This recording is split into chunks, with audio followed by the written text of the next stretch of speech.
Ready? There we Okay. So, this done. Oh yeah, I can see you. That's good. And will you take care of the waiting room? Yeah. Yes, I'll sort that out. Yeah, yeah. Um, okay, so thanks everybody for coming this evening. Thank you for the invitation. It's always nice to meet a new crowd of people. Um, and uh, I don't think I've got the answers. I think I've got an approach, and I'm very happy to hear inputs and ideas about the way I've organized my thinking, um, and to see whether there's some way to, help each other in some senses, because we've all got different skills that can benefit each other in society. And so who knows what will come from this. So my background, I was a doctor in training doing anesthesia. I kept on taking time out because, as you can see further down, I'd started a meditation charity. I invited a teacher of Buddhism who I'd met in Japan, who was Danish, long story, to the UK and started a meditation group. So this would have been 93 at Cambridge when I was the really strange kid doing meditation. And no one knew what meditation was, what it was about. It was a very odd thing to try and talk to people about back then. Now, no one blinks an eyelid if you talk about meditation or thinks you're funny or strange. Um, but so I kept on taking time out from my training to go and travel with a Buddhist teacher or edit books or lecture. And I sort of plodded on with this job in anesthesia that seemed to be quite okay. You know, I enjoyed the integration of heart, lung, brain, all the organs together. And I liked the sort of the thrill, the excitement of the very sick patient. I then started to do some research, and I did it on what was called cardiopulmonary exercise testing.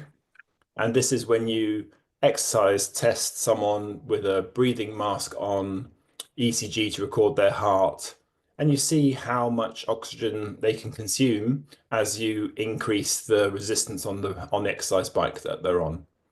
And we were using that together with blood tests to see whether you could predict who was going to have a bad outcome when they went for major surgery. So, my job as an anaesthetist is you sort of eyeball someone, you do what we call an end of the bedogram, to see, does this person look fit enough for a major surgery or not? Yeah. And so we were looking at how to establish more objective ways. And I did some tests looking at microvascular flow, where we looked at special cameras that looked under the tongue to look at how good your microvascular flow is. And I did biomarker studies, and I did risk scores, and I did cardiopulmonary exercise tests. So you could see what someone's heart and lung combined with cellular ability to use oxygen, how good they were at sort of different levels of stress. So we looked at something called anaerobic threshold, which is when you sort of go from your efficient metabolism into the metabolism that requires payback later on. So when you're doing higher levels of exercise, your body builds up metabolites, sort of byproducts of the exercise, and you need to pay that back later. So if you go for a very gentle run, you probably don't feel tired the next day. But if you go for a slightly more vigorous run, you might feel more tired. And that's the sort of metabolic buildup. I then went on to become a consultant in cardiac anesthesia and critical care. And some colleagues in cardiology knew that I somehow knew a bit about this cardiopulmonary exercise test. And they asked if I would start to report tests for medical patients and then run a clinic for medical patients. So it'd been just surgical patients before then. And what you can do with an exercise test is diagnose the cause of a limitation much more accurately than you can by just looking at one modality of oxygen delivery. So if you look at heart function, we'll often look at something like how much the heart can eject. But it's also important how big the heart is. It's also important how fast the heart is beating. It's also important how well the lungs can cope when you put them under stress. It's also important whether the blood that leaves the heart goes to the right places. It's also important whether when it gets to the right places, it can get into the cells and be used by the mitochondria, which then produce the energy. So there's lots of different sort of parts to it. I also found that what was interesting was the people who had fatigue but had normal oxygen delivery. So that started me asking questions like, well, how do you sleep at night? And I was amazed to find that lots of people who were presenting with fatigue had had lots of cardiac investigations done, and no one had ever asked them how they sleep. And some of them slept very poorly, but slept lots of hours. Some of them were great sleepers, but only had 4.5 or 5 hours a night in which to sleep. And I started thinking, well, it's a much bigger picture than, when I see patients who haven't got, who the first round of testing has kind of failed, I need to step back and ask why in a bigger sense. So I started to do some training on what's called functional medicine, which looks more at sort of what's the root cause of health problems. I looked into ketogenic diets and the management of mitochondrial health, um, of how our autonomic nervous system, which is our nervous system that acts when we're not sort of choosing to do an action. So what drives your heart rate, your blood pressure, your breathing patterns, your responses to stimuli that you don't think about, how that can be altered fundamentally uh, in I would not necessarily permanent, but long-term way. And then one day, someone called Margaret Heath came into my clinic. So and that's then the reason why I'm here. And I'll let Meg now tell her experience of that because I think that's more interesting than me telling it. Oh, thanks, Steve. So can everybody hear me? Just checking the Yeah. phone. Right, fantastic. So I don't know, felt like a kind of golem going into the exercise intolerance clinic because I had really unexplained fatigue. I'd been diagnosed with Ehlers-Danlos syndrome, fibromyalgia, chronic fatigue, peripheral neuropathy. I was passing out all the time. Nobody could help me. I was on massive amounts of medication. I was, by that time, menopausal, 30 kilograms up from where I am now. And just really losing.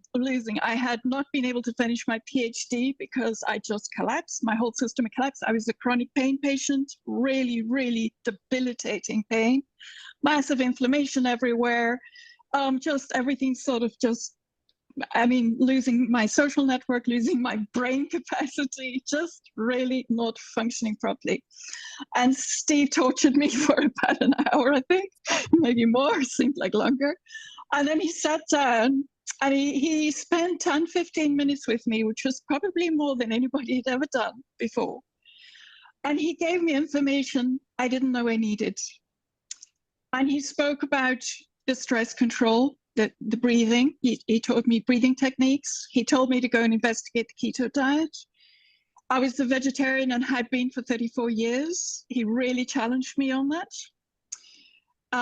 And he basically sort of gave me a couple of pointers, which I think he'll mention through his talk today, which have actually helped me really turn my life around together with changes in medication and so on. 2 years ago, I was able to start exercising again, which was an absolutely major big deal for me.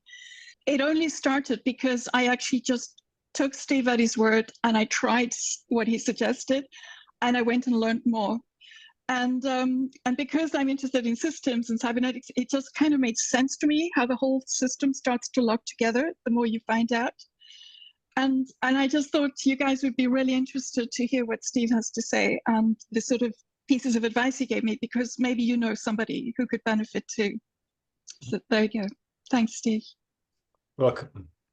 So, what struck me as a doctor who was used to seeing patients in hospital was that there was actually a swathe of patients at home who were essentially too sick to come in to come out of the house, who were young and some were bedbound essentially, or just were so fatigued that they didn't leave their bed, or pretty much housebound.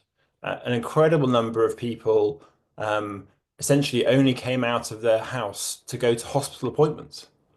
And it was like, how is this possible? Yeah.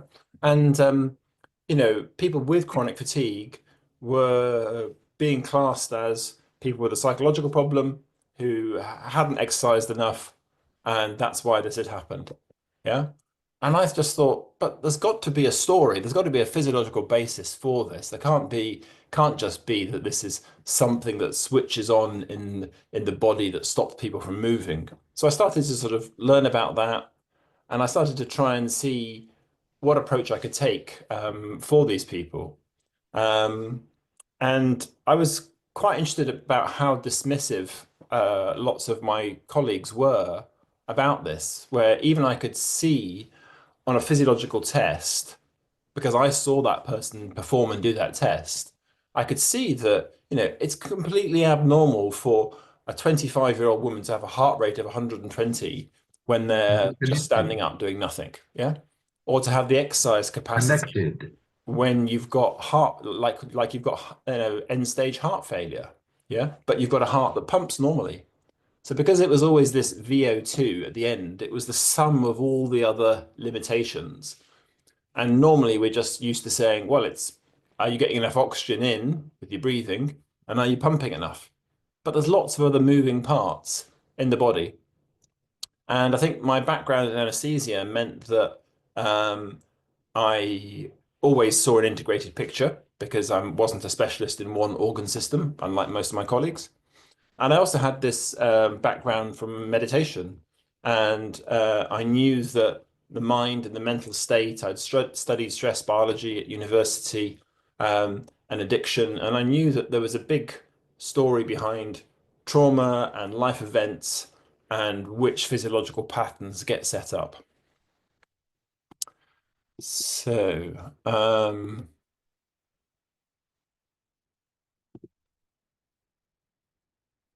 back to the slides. So my question is healthcare really healthcare? Yeah. I mean, it's nice words to bundle together. Yeah. It's a good bit of marketing. But are we really taking care of people's health? And for me, that's obviously not true because we don't even understand what health is in a hospital. We don't know what's the actual markers and drivers of health. We don't measure health. We don't deliver care around health.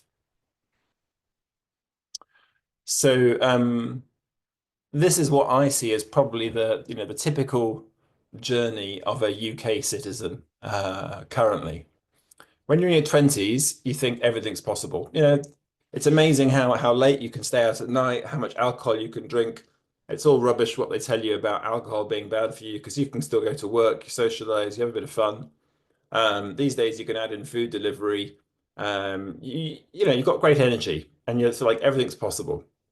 In your 30s, I'd say it's starting to juggle. Yeah, you may have young kids, sleepless nights, work pressures are growing. It's a more difficult combination. Then in your 40s, you got the scale tipping. Yeah, you're now starting to gain a bit of weight. You might have had an injury, your time for exercise has gone down, but you're able to drink better quality alcohol, usually by this stage.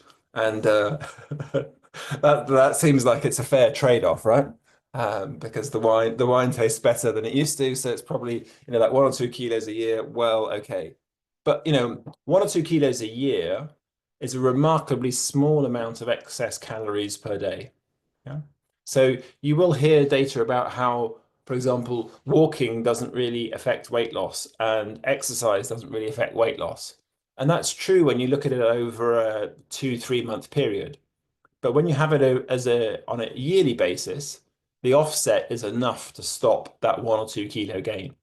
And when you take that 1 or 2 kilo gain per year, which is very typical, and multiply it by 10, you've got a 10 or 20 kilo gain over a decade, and you're in quite a different position when you're 50 compared with how you were when you're 40. So where next?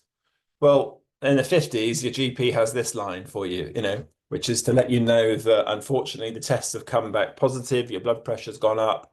There's the glimmer of hope with GLP-1 drugs like Ozempic now for some people, although that's again probably a medium-term fix. In your 60s, you might think if you've left it too late because lots of things are starting to show up. You feel slower than before. And there's this phrase of age-related decline, yeah, or age-related changes. I've seen a number of CT scans reported of people in their 60s and 70s with what's clearly a shriveled brain, as far as I'm concerned, having seen quite a few CT scans, and it's called age-related change. Yeah. Because it's so common, it's the medical system has kind of forgotten that it's not age that causes it, it's just that through time you accumulate enough insults to your brain that so many people have shrinkage. Yeah. But it's not age that causes it. Because if age caused it, everybody who ages would get a shrunken brain. And that's definitely not true. And then most people in their 70s are entering what we call the terminal decade. And this is where longevity medicine says, what do you want to be able to do in your terminal decade? Because if you can have the quality of life you want to have in your terminal decade, you'll also have it in your prior decades as well. So I've thought about my parents, the lives they've led. My mum's in her late 70s, my father's in his mid 80s. They've both drunk probably more alcohol than was good for them, and definitely smoked more than was good for them. My mum has some loss of muscle. She had type 2 diabetes last year. We did a bit of work on both those. My father's more resistant to change. But if they've lived their lives and are going to end up in their 80s or, towards 90s, I haven't had that lifestyle. I've had a pretty healthy lifestyle and I'm quite aware of which factors play into it. I'm looking at my 90s.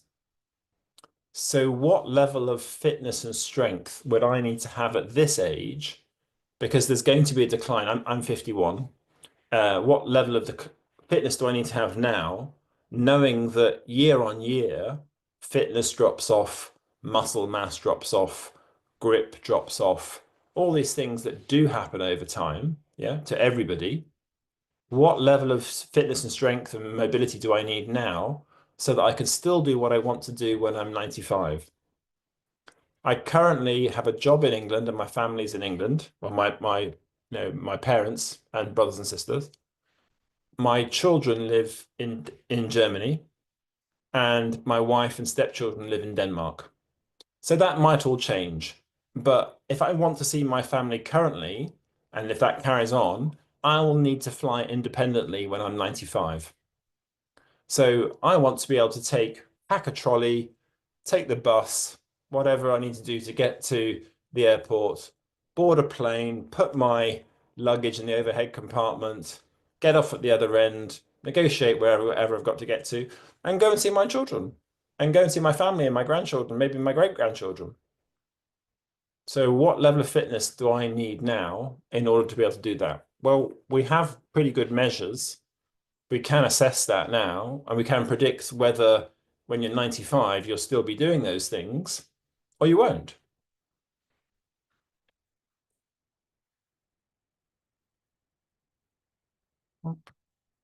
So we act like disease was unexpected. Yeah. That suddenly there we were having a nice time on the beach and this crocodile just suddenly came up and bit us. Yeah. Out of nowhere, just walked out the jungle and got to us. Yeah. But this simply isn't true. Unfortunately, let me just move you because I can't see in the rest of my text. So about 80, 90% of decline and disease is predictable. Although there's a relationship with genetics. A lot of genetics is about the possibility of a disease or a susceptibility to a disease. It's very rarely deterministic. And we've discovered with the Human Genome Project that actually most of the genes you have in your body are not your own genes. They're the genes carried by your microbiome. So actually your microbiome is quite flexible. So quite a large part of the genetic material that you carry can change. And we've also got the field of epigenetics where we understand that actually that genes get turned on and off through things that happen. So currently, prevention is the idea that you pick up a tumor a bit earlier, yeah, and therefore you've got possibility to prevent a bad outcome. In my mind, prevention is not getting the tumor. And we know a lot of factors about why people get cancer. Yeah. We can't say that as you as an individual, this happened, this happened, this happened. We used to think, so what I was taught in medical school was the sort of multi-hit genetic process, that this gene had a change, got expressed, it had these genes and this gene and this gene, and then you had that insult and this insult and this insult. And it was like some sort of cascade that you passed through, and then you got cancer. Yeah. It's not nearly as linked to genes as we thought. It's a lot to do with cells becoming sugar dependent. And yeah, so obesity and excess calories and insulin resistance after smoking are probably the biggest drivers of cancer. So you'll hear these words insulin resistance. I'll come back and talk about it a bit more. It's a very silent killer. It's behind most of the preventable deaths that we see, together with a few other things. I'll go into all of these. We also don't really make the connection. We miss to make a lot of connections. We don't connect our emotional health with our physical health. We don't connect our heart with our lungs. We don't connect the health of our environment with ourselves. We don't connect to ourselves. Yeah. And what's also clear is that there are financial interests in the status quo. There are financial interests in the pharmaceutical system. That's going to happen when you have a model of capitalism. I'm not saying that we shouldn't have capitalism, but it's stupid to ignore the factors that are at play in keeping certain things the way they are.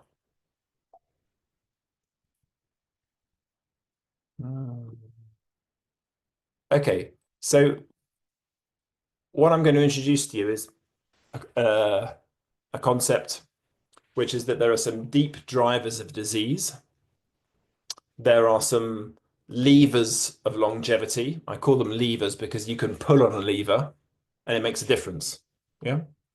And so we'll just go through those first of all, so that you understand what it is that seems to be behind most of these chronic diseases, which were not there 300 or 400 years ago.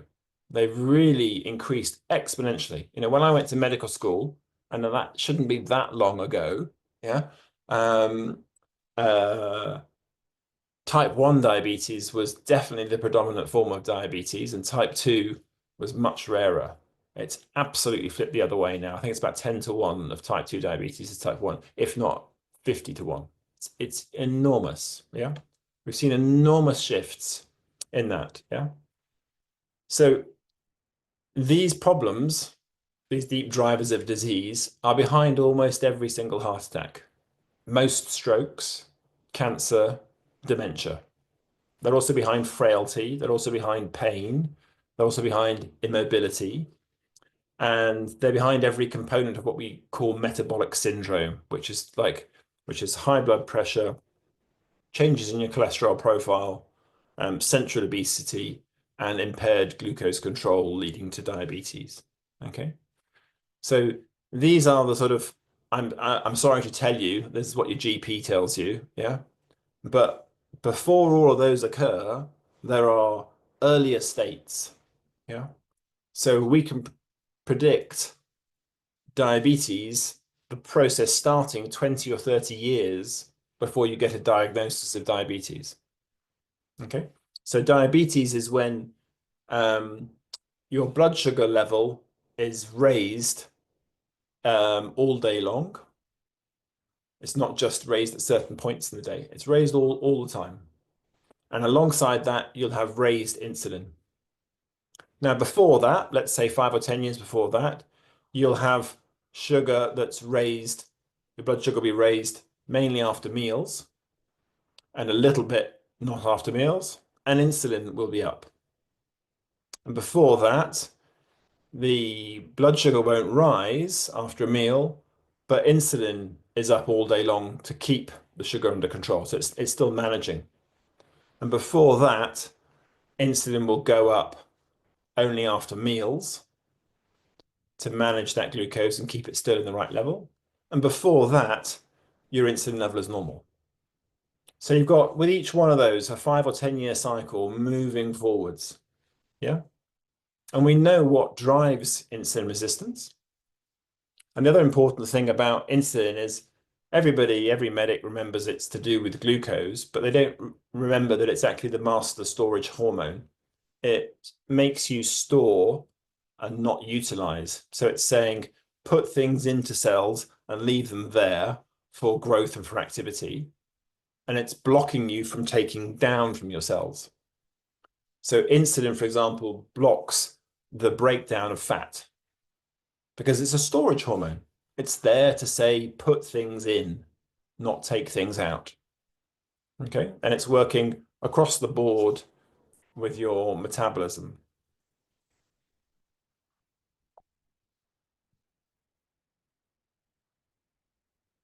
Okay. And then you've got these levers of longevity. They're all highly correlated to longevity. And longevity is about a long life, but a long life where you still have quality of life. What we've done in the last 20, 30 years is extend life, but we've not extended high quality life very much. So the proportion of life extension we've had over the last 20 or 30 years has been mainly in the period of time when people have decreased function, not the time before they lost their normal level of function. Okay. These levers are all related to function. Yeah. So you can kind of directly see the correlation with how they help you to live longer. They're driven by healthy cells. So when we use the word cells, we can also be using the word metabolism. So cellular health is metabolic health.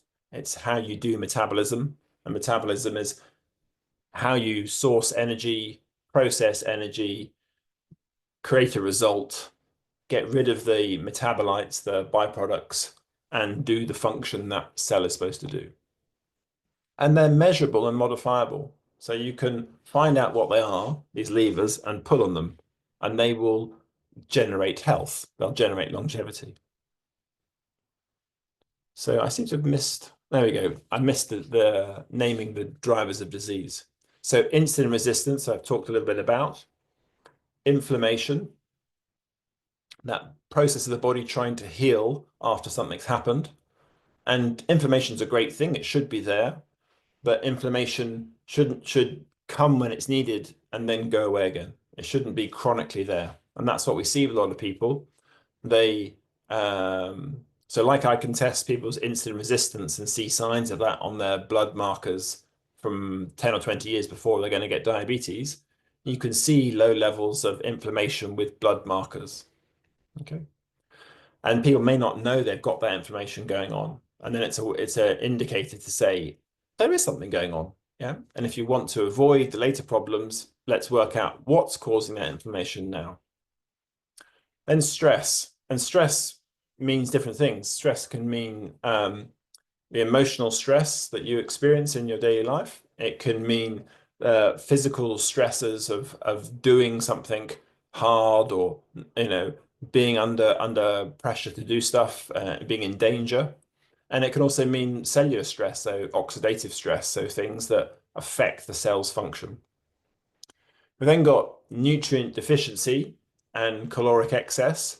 So when we look at the food that we have available to us now, a large part of it is processed, ultra-processed food. And when you make a product, you want to make a profit. Yeah. So you want to produce the tastiest, most attractive looking food at the lowest cost. Yeah. And essentially protein is very expensive to produce relative to carbohydrates and fat. Fat and carbohydrate together almost never occur in nature. So nuts are one of the few things where fat and carbohydrate come together. There's pretty much no other food group that's out there that has both fat and carb in it. When you've got fat and carb in it, it tastes pretty yummy. Yep. And you eat more. But your body is driven to find protein, to find certain amino acids. So you don't recognize it, but your hunger is partly linked to your desire for amino acids, for proteins. And when you get that amount of amino acids that you need, your body says, oh, that seems like we've eaten a meal. We can relax and calm down.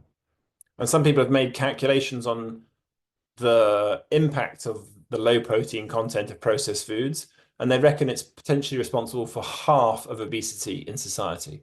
So it's a huge, huge factor because you go on eating because you're not satiated because you haven't got the things your body actually needs. And then there's caloric excess. Well, if foods are hyper available and hyper palatable and don't satiate you, you eat more. Yeah, that's pretty easy.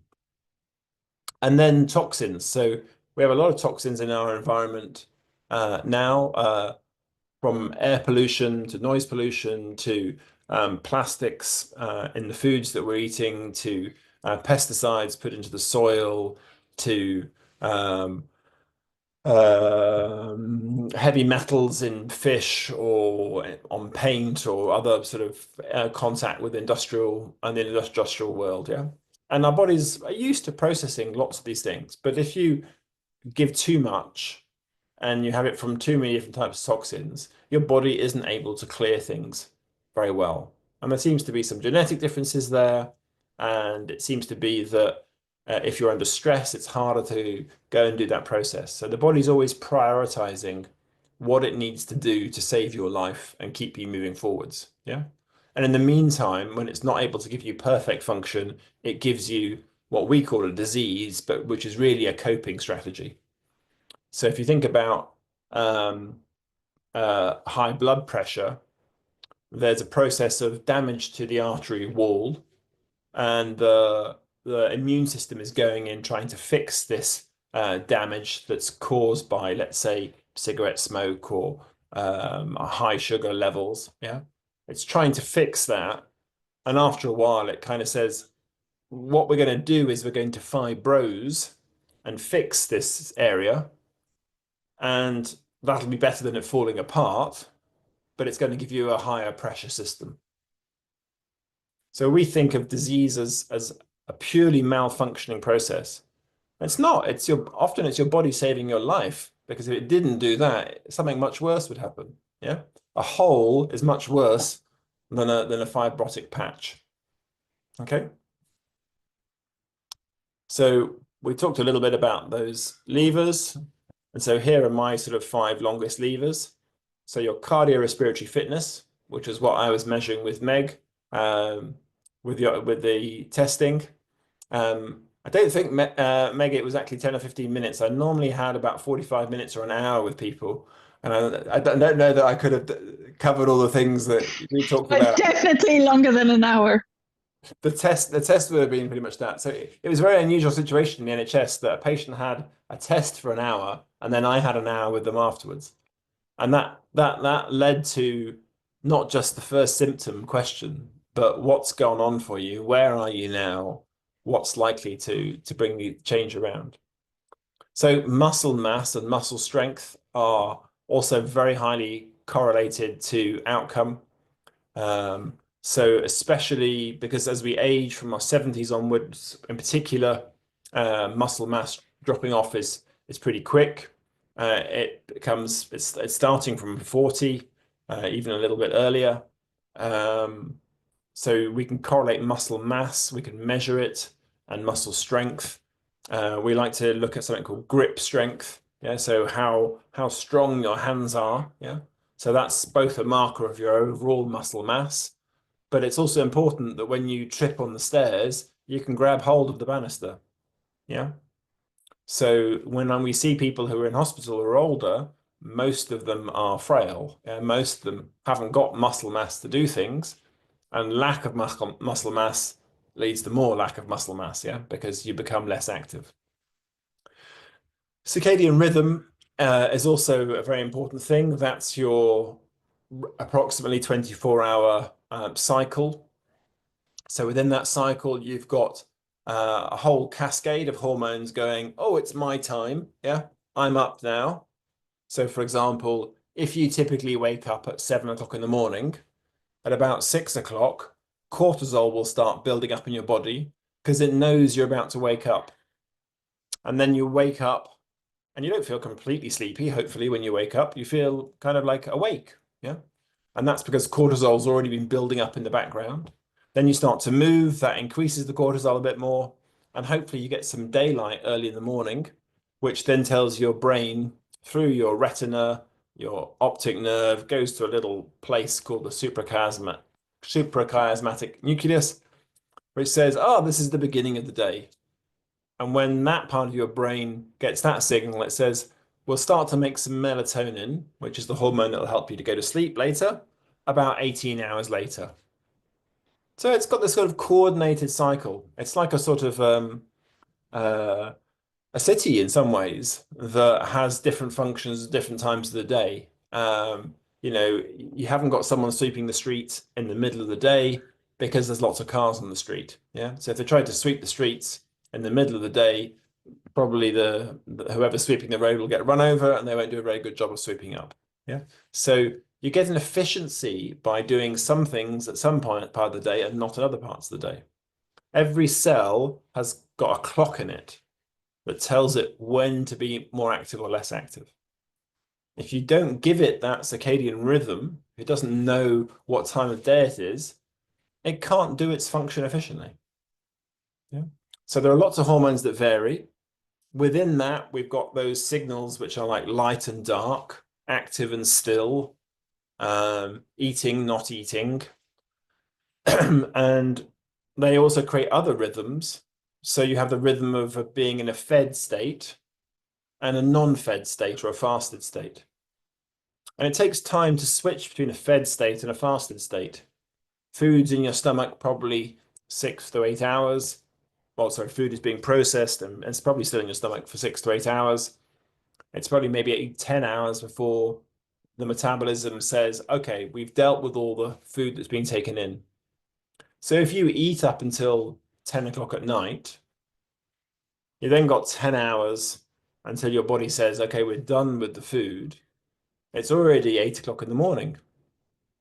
You might be putting the next bit of food in your mouth at 8 o'clock in the morning. And that means your body will never switch from a fed state to a fasted state. And in a fasted state, you do other things other than feeding and growing. Yeah. You do repair. So the body has surveillance systems. It goes around and says, oh, this one isn't working that well. Let's take it apart, use the components, and then rebuild fresh. Let's clear the waste out. Yeah, so at nighttime, parts of your brain shrink and it creates sort of highways for the metabolites of your brain to be cleared out. Yeah. So if you don't sleep at nighttime, you won't have that clearance done. Then we've got your autonomic nervous system. And I've put in the word bandwidth there, which is like, what can you cope with? You know, can you cope with sitting up and standing, sitting and standing up? Some people's autonomic nervous system can't support that anymore. Yeah. Can you tolerate high temperatures and low temperatures? Can you tolerate light and dark? How does your body respond to the physiological stimulus that are around it through its nervous system?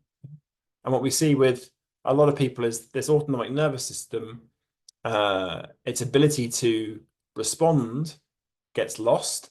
It gets lost with high blood pressure, for example. It gets lost in heart failure. It gets lost with people who've got early frailty. And you can improve your autonomic nervous system with things that stimulate and challenge it. Yeah. So some people have got very poor blood control to their hands. Yeah, there's something called Raynaud's syndrome, and they get this very sort of cold, pale, and painful hands. So you could improve that actually by cold exposure, but in a very graduated and tolerated way. Because when you ask the body to do a bit more than it currently can, it tries. And it tries to adapt to that stimulus. But if you ask it to do too much, it says, that's horrible. Don't ask me to do that again. Yeah. The body's quite intelligent. Okay. And then you've got cognitive function and like the personal empowerment side, the emotional well-being for people. And then we know that the higher your education and the longer you keep your brain active and the more sense of empowerment that you have, the better your health. Okay.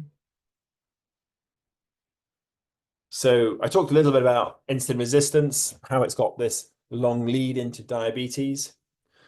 I mentioned a little bit about metabolic syndrome, these different conditions with the high blood pressure, the altered cholesterol profile, central obesity, and changes in your glucose.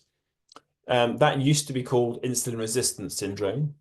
So you can understand how central insulin resistance is. So insulin resistance drives all of those processes. I looked at a paper recently from a survey of heart attacks and people who had heart surgery across Europe. I think it was a study that included 20,000 adults from 18 to 85, so pretty representative group. They saw that once they'd taken out the patients who they didn't have any data on with regards to their blood sugar control, which was about 25% of the study group, if you then looked at the rest of them, about 33% of them had diabetes. Another 30% had diabetes, but it wasn't recognized. Another, I think it was about 35%, I hope my sums are right. Another 35% had either pre-diabetes or would fulfill the criteria for being at high risk of diabetes, and about 5% didn't. And within that 5%, there are some people who I wouldn't classify as being not at risk of diabetes because they're only going back kind of a 5 or 10 years before you've got diabetes as far as that long line. If you go back a bit further, you can still say you're at risk of diabetes. Yeah. So it's rare to have a heart attack without having insulin resistance. Why doesn't everybody know that?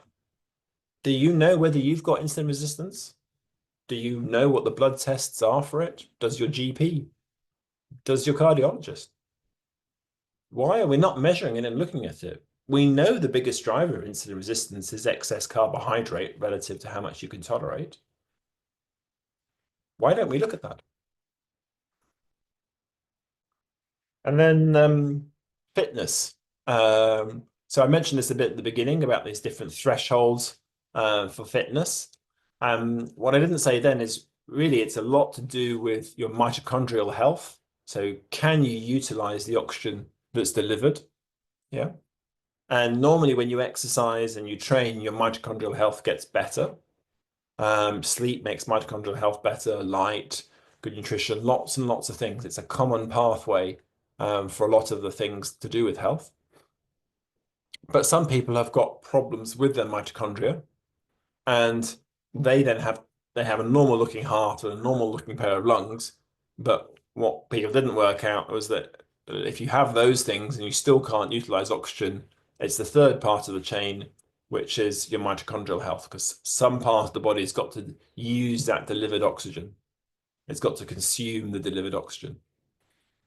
And another thing we can look at there is what's called metabolic flexibility. So that's, can you utilize different fuels, which is, can you utilize fats as well as carbohydrates? Yeah. And so all these things can be adjusted. And cardiorespiratory fitness, so your what we call your VO2 max, your peak ability to use oxygen, that's the factor that's most highly correlated with the long life.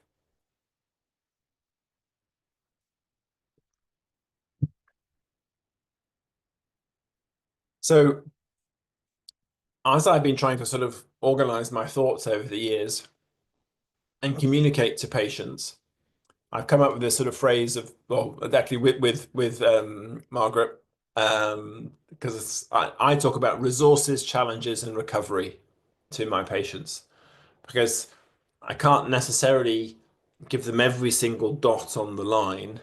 I want them to have a framework they can think about their health and think, well, if I need to achieve this, what would be the resources? What would be the challenges? What would be my recovery processes for what I'm trying to do?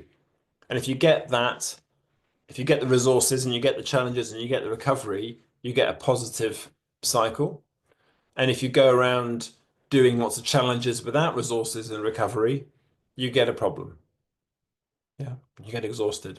So we get sort of a positive and negative cycles in the sense of cycles that have got a balance of the components and the flow through is good, or a negative cycle where you go through this process but you don't have it. So a sort of natural example would be a baby. So a baby's getting resources from its mother. Its challenges are, being awake and active and being stimulated, and then it's recovering with sleep and detoxification. Yeah. And babies just, cycle through this, time after time, even within a single day. And look what happens. They grow and do fantastically. Yeah. And then muscle. Muscle has a similar cycle. So you need proteins with all the essential amino acids. Hence, Margaret's comment about me challenging her on being vegetarian. Um, I was vegetarian or nearly vegetarian for about a year of my life. So I was not sort of anti being vegetarian. I thought, it was about being healthy, wasn't it? As many people did. But when I ran this clinic, 80 or 90% of the people who came to see me were vegetarian or vegan. And I thought, that's crazy. These people have got a positive health bias. They are people who are seeking health. That's why they've chosen to be a vegetarian quite often. Yeah. But they were the predominant group in the clinic. Doesn't mean that being vegetarian or vegan is going to make you sick, but it should not, if it's a positive thing, it shouldn't cause you to go from 10% of the population to 90% of the population turning up at a fatigue clinic. And I started asking people about their protein intake, and I found out that their protein intake was probably about 30–40% of what the the recommendation is. The recommendation is based on US soldiers, and they were trying to work out how much protein they had to put in ration packs so that soldiers didn't get malnourished and come home from the battlefront. So the recommendation is not what's optimal. It's a recommendation to avoid malnutrition. And most of the people in the fatigue clinic were on about 50% of that. And if you're on plant-based proteins, you usually aren't getting all the different amino acids in the correct balance.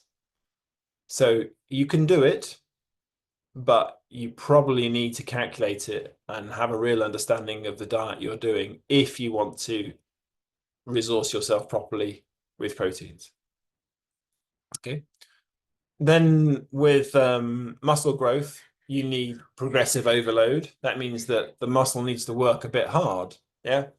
If you make a system in the body work a bit hard, it says, oh, we obviously need some more resources. Yeah.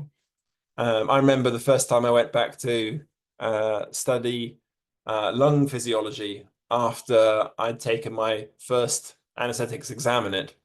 I sat down with this same old textbook, West's Physiology or Respiratory Physiology, and I sat down and I read through the first 3 chapters, and then I remember saying to myself, "Oh, let me just see what I can remember from what I've read." Yeah, it was a fairly small monograph. Yeah, and I sat there and I thought, I can't even remember the topics that I've been reading.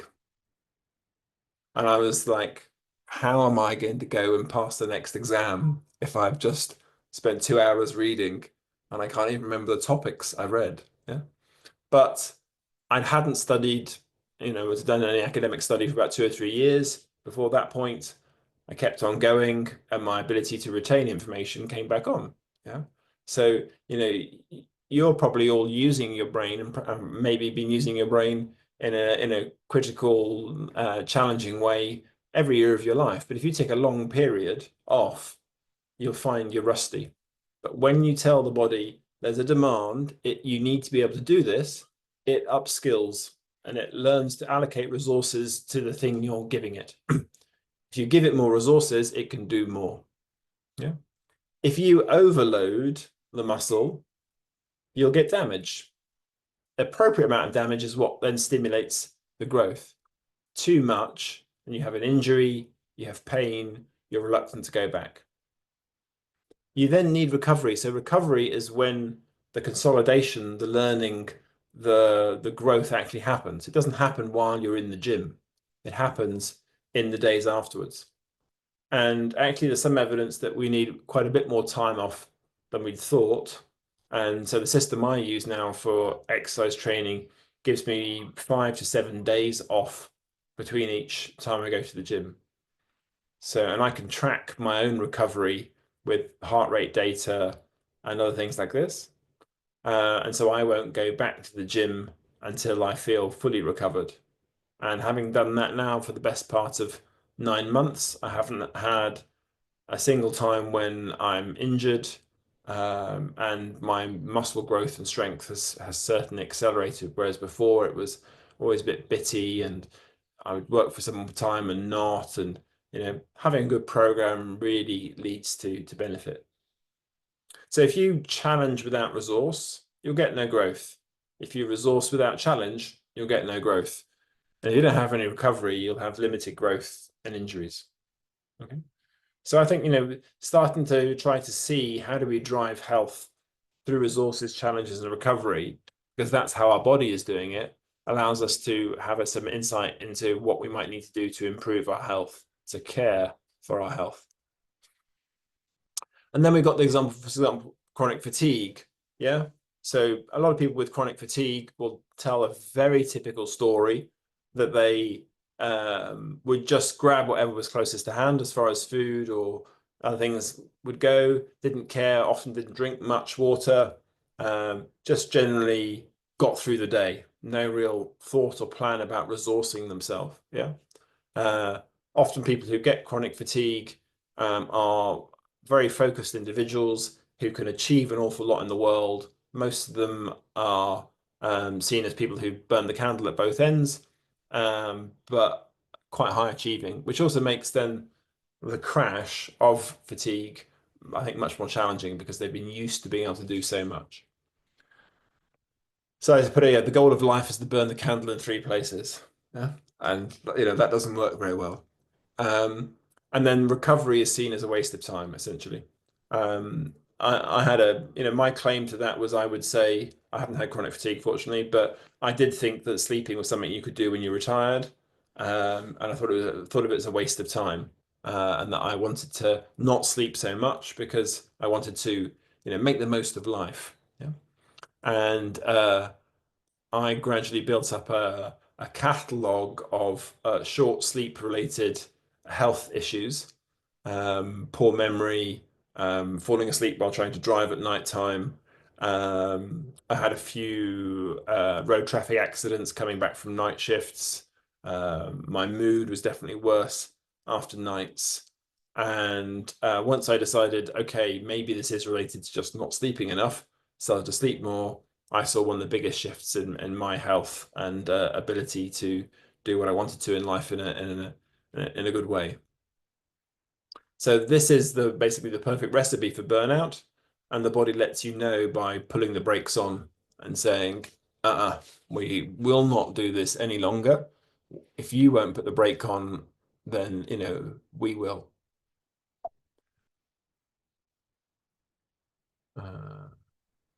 So I've talked a little bit about the autonomic nervous system before, but we talk about 2 parts. We talk about a parasympathetic and we talk about a sympathetic nervous system.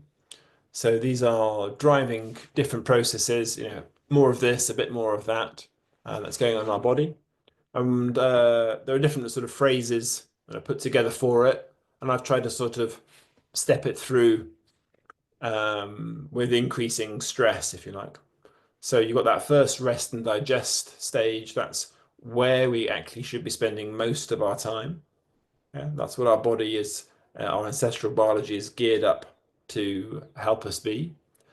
And then what I've called sympathetic health, yeah, which is going into fight or flight when you need to, when there is a saber-toothed tiger in front of you, yeah, when you're actually under threat, or you've got to run, or you want to, yeah, you want to do something that's challenging and stressful.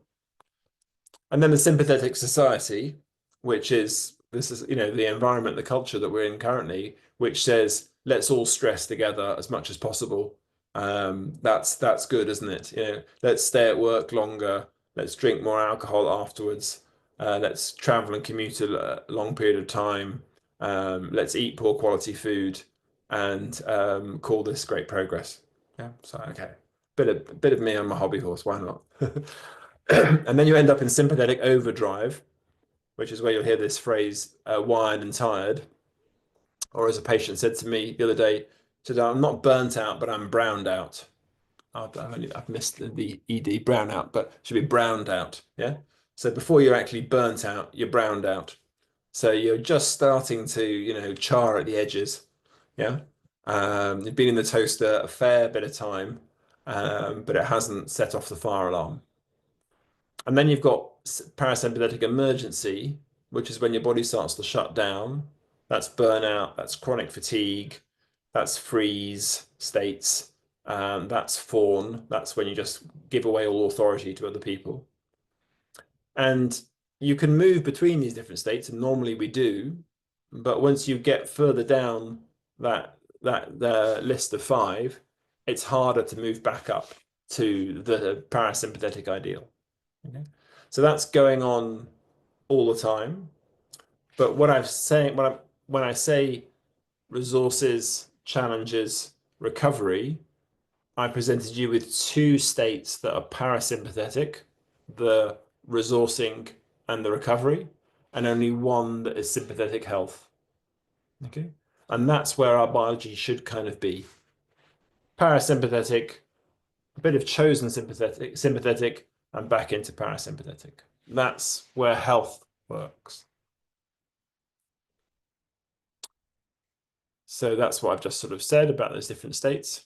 And if we don't get them in a healthy way, we end up with a negative cycle. If we get them in a healthy way, we end up with a positive cycle. And then I suppose my view on medicine and health is pretty non-standard, but it does cross a lot of different areas. I taught meditation for quite a long period. I studied about the mind. I've done a year's training in psychotherapy. I've worked and have a lot of colleagues who work in psychedelic assisted therapy.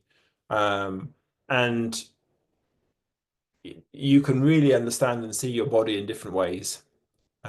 We just tend to see it as a car rather than as a living being. Within your body, you may not think about it this way, but resources are plentiful. So you can, through meditation, learn how to feel incredibly well just from sitting where you are. You haven't had to go out and do a job, earn some money, spend it on something, worry about what you didn't spend it on, and try to enjoy it. Yeah. You can actually just sit in meditation and feel incredibly well because you have a resource, you have everything actually that you need within you. Another phrase you might hear would be that the body keeps the score. So this is to say that our previous life experiences, our body has kind of kept a note of them and is behaving and responding according to those things differently. Another interesting concept would be that is actually your subconscious your body? Is everything that we talk about as your subconscious, is it actually your body? All those impressions stored there, which can be released in different and quite interesting and often unconventional ways. But your body's very much like your subconscious. Whether it is your subconscious or not, I don't know. But it's an interesting way to think about your health. I mentioned illness is coping, not malfunctioning. Another thing would be to say that illness is messaging. So when you get chronic fatigue and the body's putting the brakes on, it's telling you you've been overdoing it. Yeah. So the message of your illness tells you something about what's been going on. Now, I'm not saying that, it's your fault that you've got cancer. Sorry. Yeah, I'm not going to help you. But while we go through challenges in life, and there's been a few stories recently in the press of something on BBC Today about one of the presenters who's had cancer and the process of going through that cancer and how fearless she feels from it. Yeah. So although no one wants to be sick, while we are sick, sickness is essentially a challenge in life, and you can see a challenge in life as something that you grow from as well as having to deal with. So when I work with patients and with clients, I'm often asking them, what could this problem with your health tell you about yourself that might inform you differently about what you might need to change? Yeah. I don't make the assumption for them. I just ask them that question. And then they go, well, actually, it's kind of a bit like this, isn't it? Yeah. And it's really interesting to see what people say and what comes up for people with this. So there's also these sort of layers in these processes of amplification. It's not all about muscle protein synthesis. We can see things that are to do with the sort of I am layer. Yeah. So do I resource from myself? Do I challenge myself with self-confrontation? Am I able to let that sort of settle in? We can also think of it as an I do. I go off and do something. I go and run. I go and eat, play, whatever it is. There's a we level. How do I relate to other people? So again, you're resourcing, challenging, and recovering on a we level. And there's a wow level, which is, when we sometimes we get this, don't we? When we look into nature or something much bigger than we are, and we go, oh, great, wow. Yeah. And we can have that in lots of different ways in life too. So I think I've putting together resources, challenges, and recovery. We've talked about the sympathetic and parasympathetic aspects, about the different layers to do with yourself or to do with others and the world. And we're going to also put it all in together with these different drivers of disease and these levers of longevity. So you've got at the top those sort of resources, challenges, and consolidation or recovery. You then got the result it produces and how we can measure those things and work with these processes. Now, the nature is what I haven't really stressed enough is the connected nature of health. So this has come from an Excel table, and Excel's not really about organic connectivity, is it? So it would need to be a very complex diagram, which I don't know how to produce. So it's a very sort of simplistic associations there. But you can see how for every result we want, you can pretty much create a map of resources, challenges, and recovery. Yeah. So while I just have a bit of water or something to drink, I'll let you just sort of ponder that.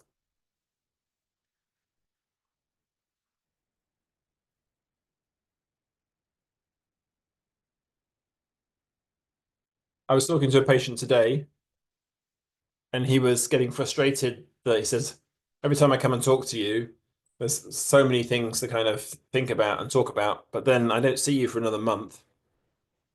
And it's almost worse than not seeing you at all because I've got all these ideas about what to do. Yeah. And I first of all started off with, yes, I can see you every week. And then we talked a bit more. And then I started to talk to him about empowerment, yeah, and taking responsibility yourself for your health. And then I sort of mentioned that, if I see you every week, then the chances are much less that you'll get empowered to actually decide to do something for yourself. So he was happy with once a month after that. So we have been educated in our society to transfer responsibility for our health to others. Yeah. And part of that is through what's now seen as our National Health Service, that, the National Health Service will take care of you. Yeah. But my experience was certainly through COVID, we were actually, you remember the lectern and the phrase protect your NHS. Did you ever think about that? It's a health crisis and the population is being asked to protect the NHS. The NHS should be protecting the population. Yeah. The system was so shoddy that it was falling apart in a crisis and not able to serve people. Yeah. And what a lot of people, what I saw a big shift was, I would say, before COVID, maybe 2 or 3% of the population actively felt like they needed to take their health into their own hands and were doing something about it. Now I feel like it's about 20-25%. People have understood that the NHS is not going to protect you from disease. It will do its best when you get it, but it's not going to work to prevent the problems.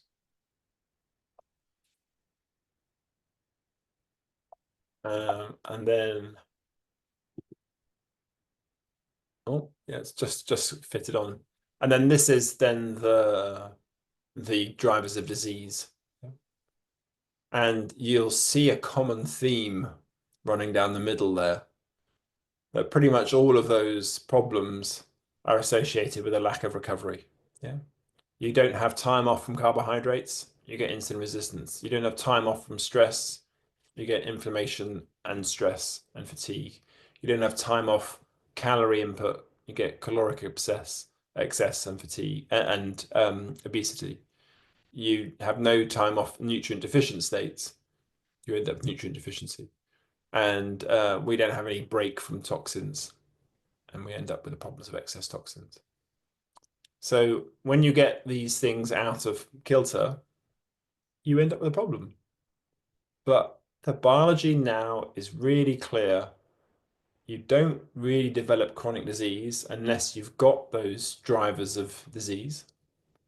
And we understand the biology of how you get those drivers of disease and how you can change them. So once you start to rebalance those things, you start to drive health instead of driving these problems.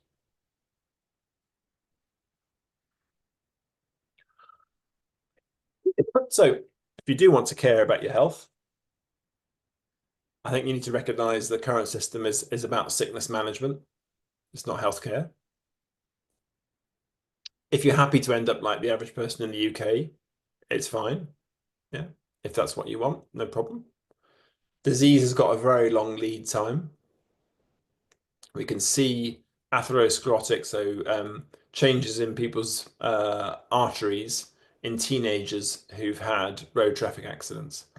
And when they examine them at post-mortems, they can see that the early changes are already there in teenagers. So start early, and that means get some objective testing done yourself, which is not what's going to be offered when you go to your GP at 50 and have your first health check. Understand that there's a connection across all the systems of health. Everything that you're doing in life is feeding into your health.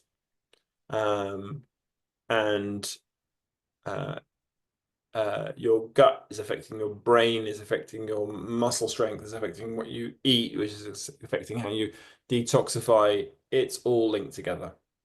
Okay. We currently have an environmental mismatch with our genes. So the genetics we've got now are the same as the genes we had 1,000 years ago, and we are living very differently. Yeah. So if you don't recognize that mismatch and don't adapt to living in the world currently and trying to recreate some of those drivers of health, yeah, then you will have the disease that comes with this mismatch. And the more mismatched we are, the more chronic disease we have. So, health technology, drug development, lots of things have improved in the last 30, 40 years, but chronic disease goes up and up and up. So the pace of the mismatch between our genes and our environment is greater than our ability to catch up.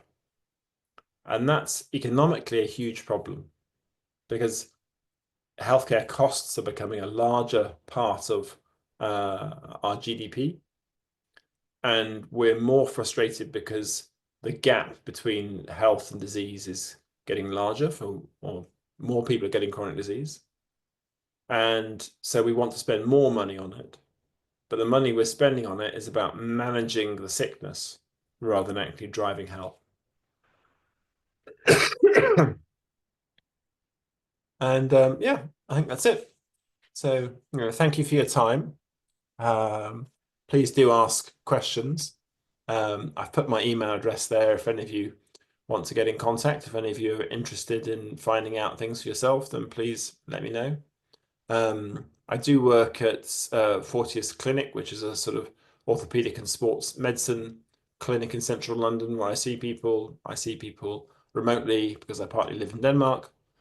And I also run a metabolic health program for patients with stroke at UCL, just started to do that. And I have my day job of being a critical care doctor at King's. But if you want to get in touch with me, that's the easiest way.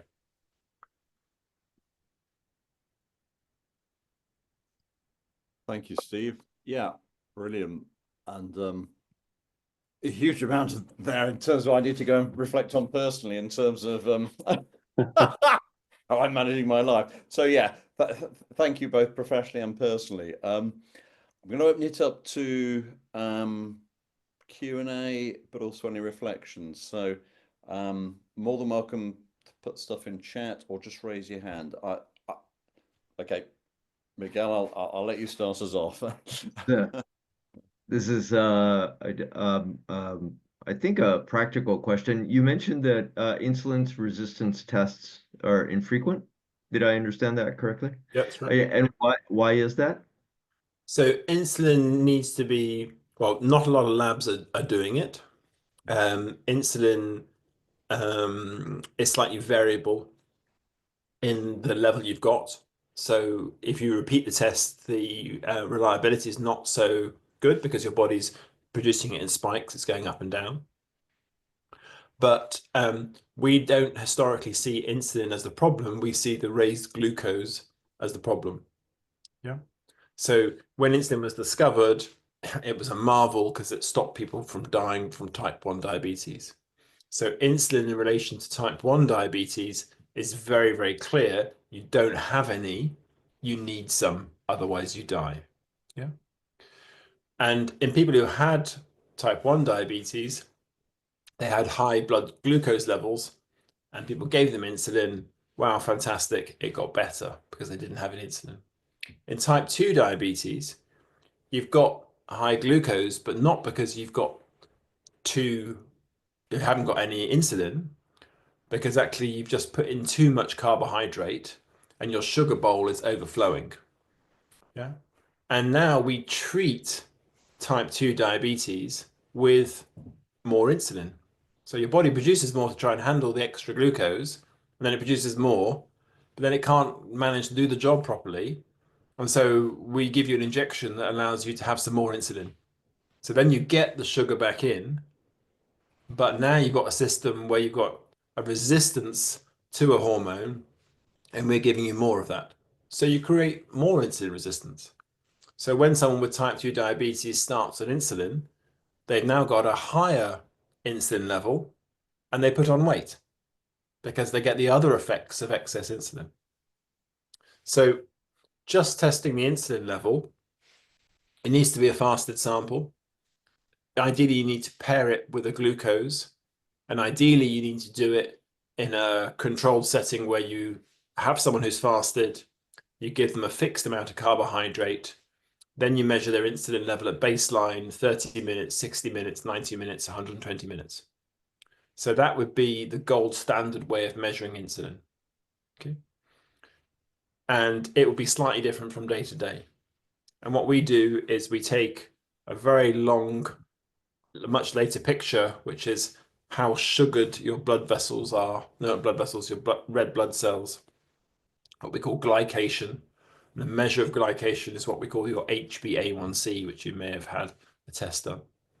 So it's partly historical, it's partly the biological variability, it's partly the complexity of doing the full test, but there are simpler ways. So you can go and get your insulin level checked. You can check it alongside a fasted glucose level. You can multiply those two together to give you a measure that's called HOMA-IR, and that will tell you whether you've got some insulin resistance or not. You can also look at the relationship between your triglycerides and your HDL, which is a values that you will have often had if you've had your cholesterol checked with your GP. If your triglycerides are higher than your HDL, you've pretty much got insulin resistance.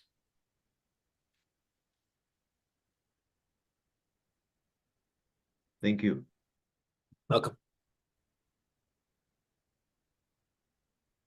The reflection, and as you're going through, Steve, because there's quite a bit in cybernetics, which is about looking at the natural world and then seeing parallels of that in either human systems or non-human systems.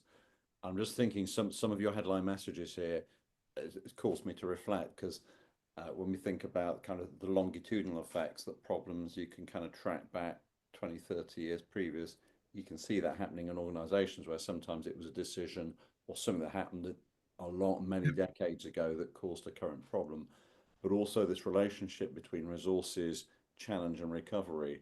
And opsteken, kan het niet zien. kind of reference the tired and wired thing. Onderaan. Oh, Kan het niet vinden. you can see that in a lot of Oh, je hand opsteken. Dat lukt niet. Dat deed ik net.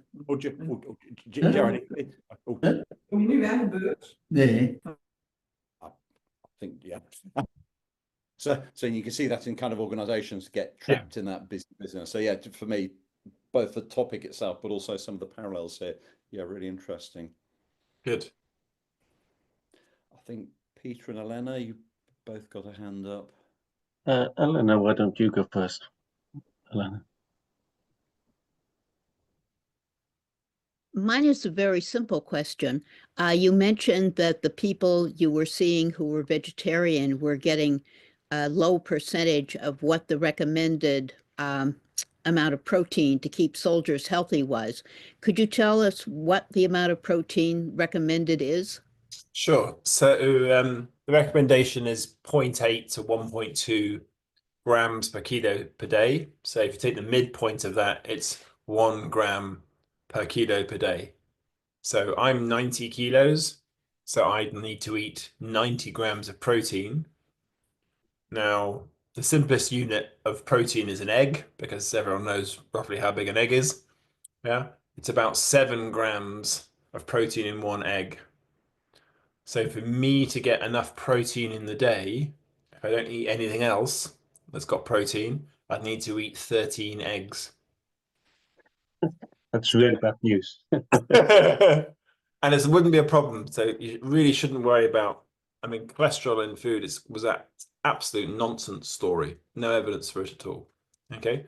But that means that if I have breakfast and lunch and dinner, if I want to just get the minimum I need to avoid malnutrition, I'd need to eat 4 eggs as my protein for that meal. So if you have 2 eggs and you're 90 kilos and you think that's a high protein meal because you've got some eggs in it, you just haven't got the maths right. Okay. If you want to optimize health, if you want to support muscle growth at a better level, and also what I find is if you want to recover your health, yeah, so if your health's not great and you need to catch up from short supply, then you need about 1.6 grams per kilo per day. And if you're physically training a lot, if you're an athlete, you probably need to be on 2 or 2.5 grams per day, but they're also eating a lot more calories. So it's quite a lot. And if you do eat that, you will support muscle growth, especially if you provide a bit of stimulus for it. And that will allow you to keep the muscle mass. Also, another thing on protein is that we all know that our DNA is important. Yeah. It's kind of, everyone associates that with the sort of, the blueprint. Yeah. It's a real, like, my DNA, there's something in that, isn't there? But do you know what DNA encodes for? It encodes for molecules that are proteins and molecules that help you to build proteins. Mm. Nothing else. Mm. Doesn't code anything else. Because proteins are the clever bits. That's what you need to plan for. Yeah. So you're making proteins from your DNA, nothing else. Yeah. So your immune system, sort of based on proteins, your cellular, receptors, they're proteins. Yeah. Muscle, everyone knows muscle is protein. But protein is essentially the clever molecules, the functional things. 80–90% of them are proteins in your body. So if you do not supply, the body will adapt and it will say, okay, we're in a low protein state. We're just going to have to manage. Yeah. We just have to cope. We'll just get a bit more used to holding on to the stuff. We won't replenish and refresh often because there just isn't that availability. And we'll just hang on. Yeah. And what that kind of does is it causes essentially, I think, a premature aging because you do not keep the fresh coming in. Thank you. Welcome. Yeah, thank you, Steve. That was wonderful. Thank you so much. So really powerful, wonderful talk. Thank you so much for that. Secondly, very quick question, or simple question, I should say, and then maybe one comment. But the simple question is about you and your colleagues. I mean, do you feel that you are, in a sense, working to a different set of ideas, a different paradigm to the generality of your colleagues? And if so, are they coming to your way of thinking? So yes, I'm working with a different paradigm, but I'm now at a point where, or society's at a point, and my colleagues are at a point where they know there's a bigger picture to deal with. So I've just started with, this orthopedic clinic. In many ways, an orthopedic surgeon is the quintessential hyper specialized, not looking at the whole picture, the focus on the bone. There's loads of comedy sketches about orthopedic surgeons as far as medics are concerned, yeah, and their focus on this. Of course, my colleagues are not like that, but it's Yeah. that sort of framework, yeah. But since I've started to work there, they're coming to me and saying, my patients have a problem with sleep post-op. What do you think we can do about it? This person's just generally not recovering well from the surgery. Would you see them? We want to do something about it. This person's been on biologics for their arthritis, but there's a bigger picture. And they're starting. I've only started there recently. They're getting in touch and saying, someone needs to see this person more holistically. And they know it's not them. And that's fine. I'm not going to go and do knee surgery, right? So Yeah. I think there's a growing acceptance. At UCLH, we're starting this metabolic health program for stroke patients. There was a nurse there who leads the program, and she was using low carbohydrate diet approaches and getting patients to exercise and doing other things that help bring down those drivers of disease, and got in touch with me and asked me to sort of come on board. And now some of the charities that work at UCH have said, what we want you to start to do is to find a disease agnostic approach to patient care. Mm. And that essentially means looking at those deep drivers, which it's a disease agnostic approach. Yeah. If I fix your insulin resistance and your inflammation and your stress and give you good muscle mass, yeah, and do all those things, you basically don't have disease. I don't mind whether you've come to the program with a stroke or something else. Okay, I can adapt it where necessary, but the general approach is disease agnostic. Yeah, wonderful. So Again, thank you very much. I mean, I think the observation I'd kind of play at, as everybody around here will be recognizing, you're basically describing health as a kind of cybernetic system, or ourselves as cybernetic systems. And you kind of title the way in which you kind of frame it as a system of or for health rather than health system. It's beautiful, really, but that's a revolutionary change. And it's very generatively powerful. There is something about this that is very significant in terms of a kind of a slight flip in your kind of mental cognition of who you are and what you are and how you become who you are is incredibly generatively powerful, and amplified across the population would be hugely revolutionary. And I think there's something very important about your work because of that. So that would be my comment. I'll hand over to Martha, but just before I do that, I'm going to place an order for 20 eggs downstairs. Pardon? 20 eggs, I think, for supper tonight. Never mind. Sorry, I couldn't hear what you were saying. I was just saying I'm going to have 20 eggs for supper. Oh, 20 eggs for supper. Yeah, this. Yes, thank you very much, Steve, for your interesting talk. What it reminds me of is that you come from a medical perspective. So you have an idea about what illness is and diagnostics and everything else. But you come across the fact that people are people and they do not necessarily follow the instructions like factors and risks things. So, they're just people. And you can predict that some of us will get those diseases while we refuse to change our lifestyles. Mm-hmm. I find that quite challenging, but it must also be very frustrating if you have that knowledge. So how do you translate that into something that people can use? Now, Margaret was around to tell her story about it. I mean, you can say to vegetarians, you don't get the protein intake. So should they eat meat, or should industry develop something different to replace those proteins? Okay. Yeah, if they want to pursue that lifestyle. So in a sense, I would say what is your prime battle is the fact that you were trained with a discipline that is detached from our values and human observations and values. And you to now find yourself in a position that it matters to people how they perceive their reality, the lives they want to live, if they want to smoke until they're 80 or get obese until they're 100.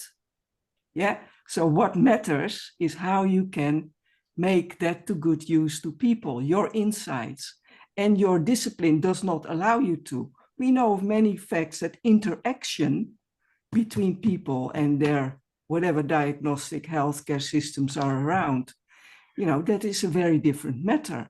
So research that would enable you to find out how you can make that connection is important. You mentioned a couple of those things in your talk, what you think is important in that respect.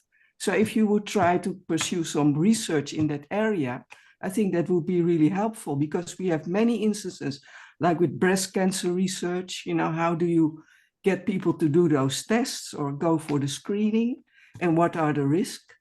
You cannot just say to them, look, we know we can predict that you've got something if we have your test. That is not enough. So you need to do a little bit, maybe more research, or try and realize that the healthcare profession is very important. We can cure many things, we can tackle many diseases, but in the end of the day, it's about how people interact with the knowledge, or perceived knowledge, as they would say, what they can do with it, and invent new strategies to cope with their deficits or genetic risks or whatever we got. Thank you. Thank you, Martha. Steve, what are your thoughts on that? So as much as I appreciate the value of research, most of the medical population, or most of the my medical colleagues, bow at the altar of the randomized control trial. They think that the randomized control trial is where you must pay homage, because it is the model that allows you to truly understand if something works or not. And I get it. I get the value of that, but it is about looking at one thing at a time. And health is not caused by one problem at a time. It's not fixed by one molecule at a time. Yeah. And when you want to look at something that matters over 5, 10, 30 years, we do not have the evidence and the ability to study those populations. Okay. Yes. So there's a real limitation in what we consider to be good research, because that model cannot be applied to long-term healthcare. Yes, I agree. I think that actually the reason I do what I do, I don't really mind that much about whether I change people's blood results or they lose weight or not. For me, it's about working with other human beings for their personal empowerment and where they can get to in life with that. I think they'll be able to achieve more for themselves through whichever avenue they go down, whether it's being the, you know, the 80-year-old smoker or the athletic 100-year-old. For me, having choice and expressing that is so fundamental to of such fundamental value for human beings. And I just use the corridor of health to work with people on that. So it does usually get people healthier in the process, but I really want people to see that they can make choices. They can say yes, they can say no, that there's plasticity within their brain. There's a possibility. And that, in my mind, has a knock-on effect for the people they live with, for their children, the ability for people to be empowered, not to pass on traumatic patterns through generations. So although I've got the hat of a doctor, I'm really sneaking in to do other things. It's kind of the way I am, and that's because I've some ways have two hats, yeah. And I leave the, you know, medically qualified one on the outside, but the inner one is I don't know what it would be, whether it's a shaman's hat or.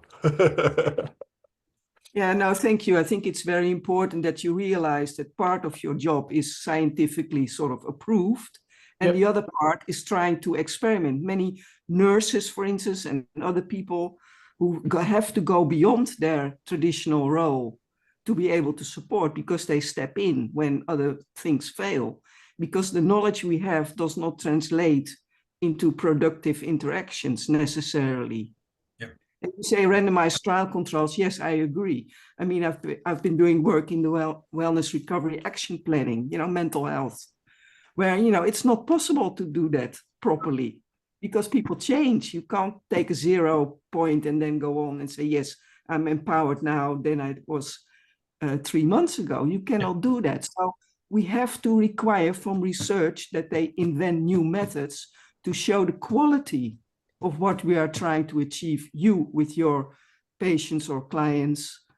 What is your quality? How do you know that you can improve your methods, your advice to people, your interaction, your suggestions? And I think that's the kind of research I am very much interested in. But there you go. Yeah, thank you. You're welcome.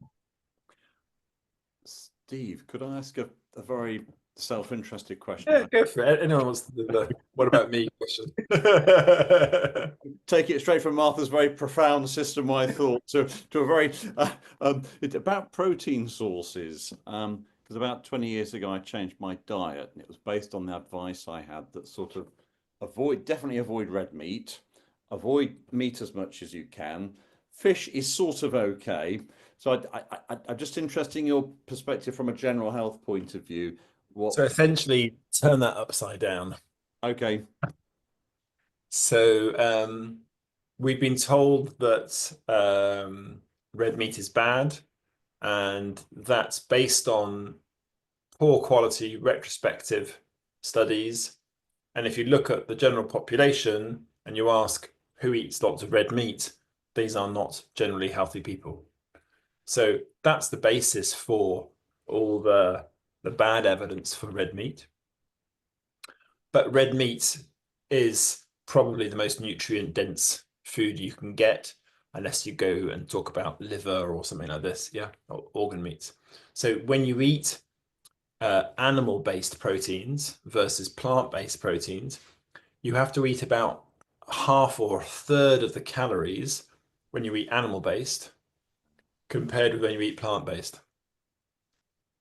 Okay, just because the lower density, and that doesn't even take into account the fact that some of those plant proteins you won't be able to actually absorb and assimilate. Yeah. Right. Okay. So that's the wrong way round. So you'll get more calories in trying to get the right amount of protein if you eat. Yes. Saturated fats. So the randomized controlled studies on saturated fats show no difference in mortality, overall mortality, if you eat a high saturated fat diet or if you don't. No evidence. They were so surprised with some of those results that they just left them for about 15, 20 years. It was a Minnesota diet study, because they couldn't believe the results, because it didn't fit the model that saturated fat was bad for you. Yeah. Got it. LDL cholesterol, yeah, so this lipoprotein that carries around cholesterol and triglycerides, has a certain size, so it's called LDL. Yeah. It's really important the size of that molecule. If it's small, it matters much more because it's a result of a system that hasn't cleared it away rather than the actual amount. Cholesterol has a function in your body. God wasn't just vindictive when he put LDL into you and thought, ha, we're just going to make everyone suffer from this bad molecule. Yeah. If you reduce your LDL cholesterol, you end up having more problems with infection. If you increase your LDL, you can have more problems with the heart disease. Right. Okay. There's a sweet spot where you've generally got the better outcome.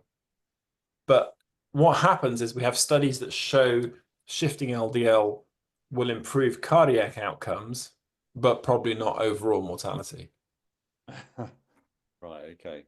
And if you take a statin, for example, you might get an increased life expectancy, but it might be a few days by taking the statin for a few years. Right. Okay? So it'll increase your life expectancy, but it'll probably delay you getting a heart attack by a very short period of time. Right. So there's lots of reasons why those things are misunderstood, misinterpreted, Got it. partly historical. I also think there's a very, very important aspect which is to do with profit.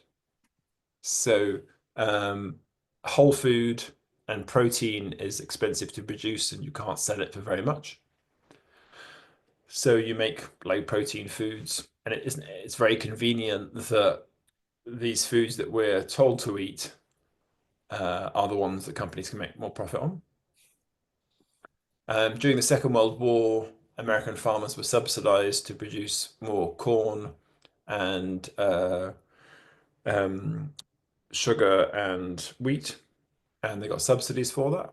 And then after the Second World War, they campaigned to keep those subsidies, but they didn't have such a need for it. So that sort of drove the cheap production of foods to use up those excess supplies. And, the story goes on, really. Over the last 10, 20 years, dietary guidelines are starting to pull back some of the lack of evidence they ever had. Yeah. But, I personally, I always liked eating meat and protein. I always had a sort of, desire to have it, but it was always restricted because it was expensive when I was a child growing up, whatever else. Yeah. But if someone had told me even 10 years ago that being carnivore, meaning only eating animal products, yeah, only eating meat and eggs, would be a healthy way to eat, I'd have said, well, it sounds great, but come on, let's not be ridiculous. Yeah. But I've now seen a number of people really dramatically improve their health with a carnivore diet.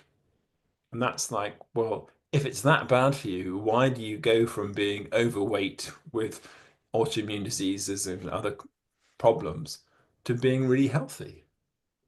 So, what we've been told to eat has not made us healthy as a population, right? we've seen a correlation. Can't say it's causation, but we've seen a very close correlation between dietary guidelines and worsening chronic health. Meat consumption has decreased, yeah, and chronic disease has increased, yeah. Now, association doesn't mean causation. I'm sure it'll be very familiar for all of you, yeah. But if it's going the opposite direction, it's more likely than not to be not causative, right? So if meat consumption is dropping off, and I now know a growing group of friends who are interested in their health, who are eating what I would call a sort of animal-based diet, yeah, where they prioritize getting animal-based products, which means they're getting animal-based proteins, which means they're getting lots and lots of nutrients. They are satiated. They feel the best they've ever felt in their life. And it seems to work for a lot of people. I do that with a fair bit of fermented foods, mushrooms, some fruit, not too much, berries, and whatever I fancy at other times. But the main part of my diet is based around that. So I'll get the protein intake I'm probably supposed to get. Yeah. Just do we have time for one, Jonathan? Very quickly. Before I eat the cat as well as the 20 eggs. I think you'll make your target today now, Peter. But, the emphasis given by Tim Spector also at King's is he has this kind of plant-based, not vegetarian, but plant-based emphasis. So how do you sit with that? I mean, you sound like you're not denying that, but you're on a slightly different part of the spectrum. So there are different jumps you can make in health. If you go from a standard UK diet onto a plant-based whole food diet, it's a good chance your health will improve. And Tim Spector's favorite aspect of health, your microbiome, will look healthier. And he will emphasize a large variety of foods. Yeah. And then you'll have a nice looking microbiome. What we don't really know is what's a good microbiome according to different types of state of health. So when you're healthy and eat this kind of diet, what does your microbiome look like? And when you're healthy and you eat that kind of diet, what does your microbiome look like? Because just saying the microbiome isn't fitting a standard model isn't necessarily telling you that you should change the foods that you eat. So you can patch the microbiome by cutting out some of the rubbish. Then you've got some evidence that, plant-based diets are better because red meat is bad. But the red meat evidence is really poor. Yeah. So yeah, you can be healthy with a plant-based diet. It's probably better than a highly processed meat diet. Yeah. But I think the optimal diet is to take a really high density of nutrients. And the only way to do that really is to include a large proportion of animal-based products. Yeah, my understanding of what he's saying is that it's not vegetarian, plant-based. Yep. For that variety, but not vegetarian. Okay, that's really interesting. And as I said before, a great presentation. Thank you. Jonathan. Just one last quick question from me. I'm going to see you at the steak counter tomorrow, Jonathan. Yes, exactly. Yes. What's in the freezer is going to change. Never been in that queue before, but we'll be there. Yes, we're the same butchers. So Steve, with the poor evidence behind the meat-based, the not eating red meat-based recommendation, was that spurious correlation? Was that? I'm just trying to make sure I correctly understood what you said before. Is that because there were poor atherosclerosis-related outcomes in people who were eating high quantity of red meat, but it was likely some other factor in their diet? Likely some other association. And we were told for years that cholesterol was bad for you, right? Because you shouldn't eat, but dietary cholesterol does not cause a raise in your blood cholesterol. But the assumption was made that it did. So people were told for years to avoid those 20 eggs a day that Peter's having. Yeah. So there was no evidence for it. It was just an assumption that it caused an increase in your cholesterol. Yeah. Every cell in your body is making cholesterol. There's a reason why your cholesterol profile gets sick, looks bad, and that's because you've got insulin resistance and you've got inflammation and you've got stress. Those drivers cause those problems. Yeah. But we don't manipulate, we don't have drugs. Well, the emphasis is on the areas that we've got drugs to change things. Yeah. Yeah. It's a bit like, the man who was walking down the street and he sees a guy looking around on the ground underneath a lamppost, yeah? And he says, what are you doing? I said, oh, I'm looking for my car keys. I said, oh, where'd you lose them? He said, oh, over there. Said, well, why are you looking here? I said, well, that's where the lamppost is. Yeah? You just get blind to doing what you're used to doing. Yeah. And the idea to admit that you're wrong after all those years, it's very hard.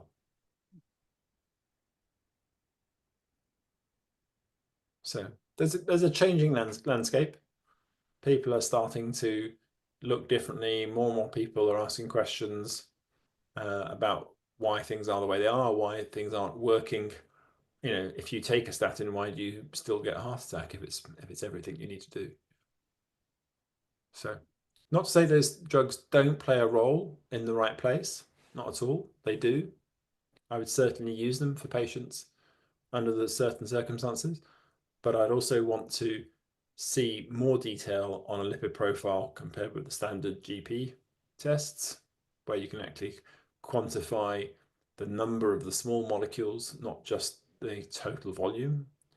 And I want to address those drivers of disease.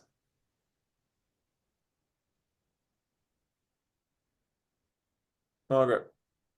Sorry, one very last thing, because I think it's so terribly, terribly important. Can you talk to us about omega-3s?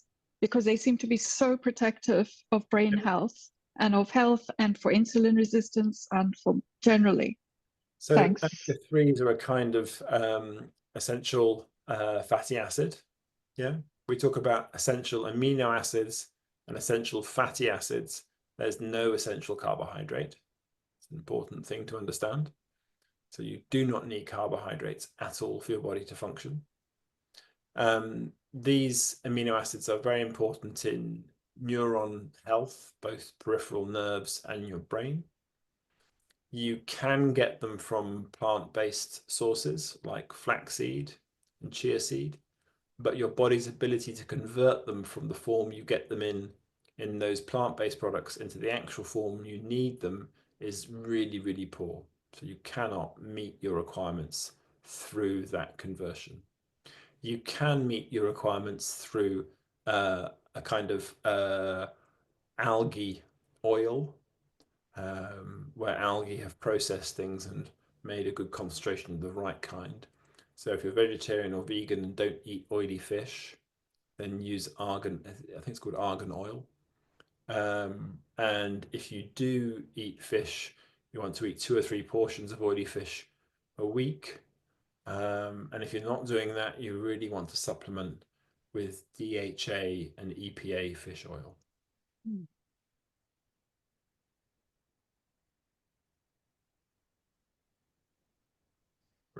We developed next to the sea. Yeah.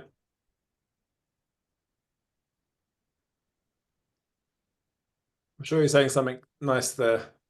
You're muted, John. Or I can't hear you somehow. Yeah, no, we couldn't hear you. Sorry. Yeah. Yeah. Back now. Can you hear me now? Yes. Yes. I was just scribbling down notes. Yeah. Feel free to get in touch, anybody, if you want to. Yeah. My emails was steve@drstevejames.com. If you Google me, you'll find me.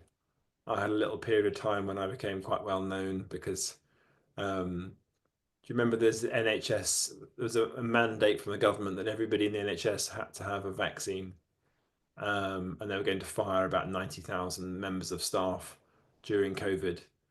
Well, the Secretary of Health, Sajid Javid, came into my intensive care unit, and I told him I didn't think it was a good idea because I'd had COVID myself, and I've been working on a COVID intensive care unit for 2 years. I had antibodies, and it didn't make sense to me that he was going to fire me if I didn't now go and take a vaccine. And that clip went viral, and I ended up on lots of TV stations. So my name is known by Google.